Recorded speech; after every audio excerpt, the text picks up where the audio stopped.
Could this remote, traditional agricultural village eventually become recognized as one of the locations that triggered the Third World War in the 21st century?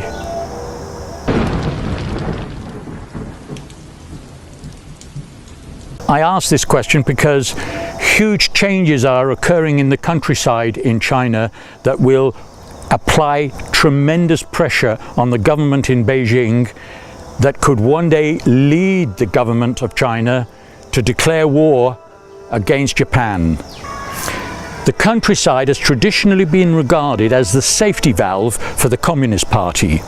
When masses of people became unemployed in the towns, it was a simple expedient of exporting those unemployed people into their traditional household farm units in the countryside, where they could not be a threat to the rule of the Communist Party. They were scattered about a vast country. They were no longer in the towns where they could coalesce, gather in squares like Tiananmen Square in Beijing to express their discontent and pose a political risk. In 1960, 12 million people were sent into the countryside, unemployed people. In 1968, 17 million people shifted into the countryside, got rid of so that they could not create problems in the towns. In 1974, 10 million people exported into the countryside. They could be occupied on the family traditional holdings, very high fertile, albeit very small plots, generating sufficient income for the extended family. Then came 2008, a disaster. 20 million people shifted into the countryside.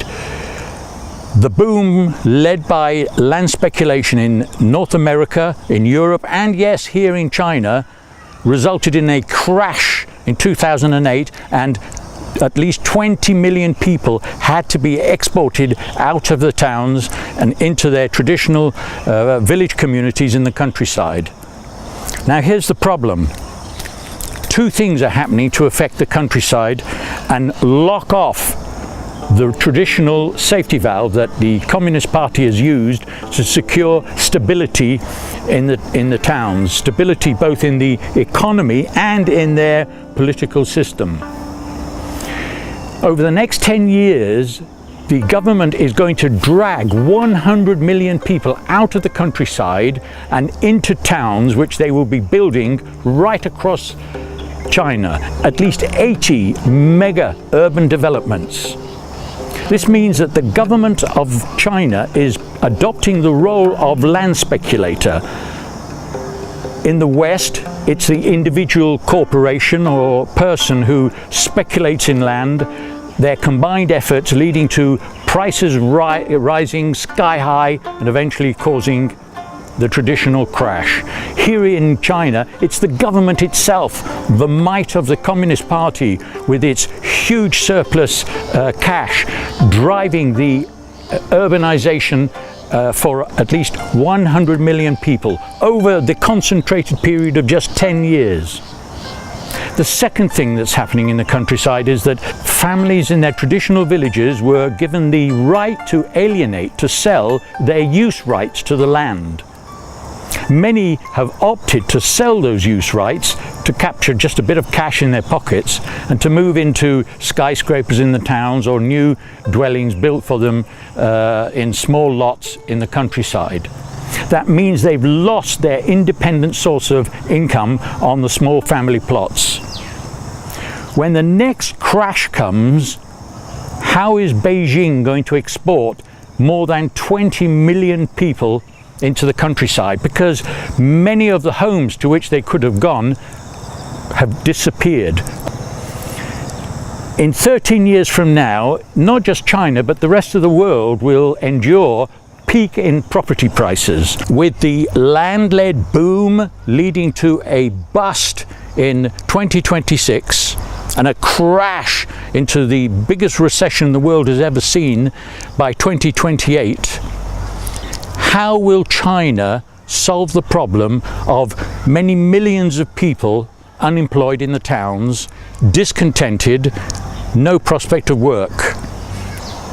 Why should that contribute to the possibility of an explosion between neighbours, military conflict here in Asia? Already China has told the United States to butt out of the territorial conflict with Japan over islands in the China Sea. Those islands give access to vast oil reserves underneath the seas. Japan has said that it should change its constitution to give itself the right of self-defense in case of a military conflict. These are huge trends contributing to the prospect that one day there will be a military conflict between China and Japan. Now, if in 10 years the Communist Party realizes that they can't hope to fall back on the safety valve when the bottom falls out of the economy, they can't expect tens of millions to go into the countryside and earn a living. What are they going to do with those people? Well, one thing they can do is conscript the young males into the army. Why would they want to do that?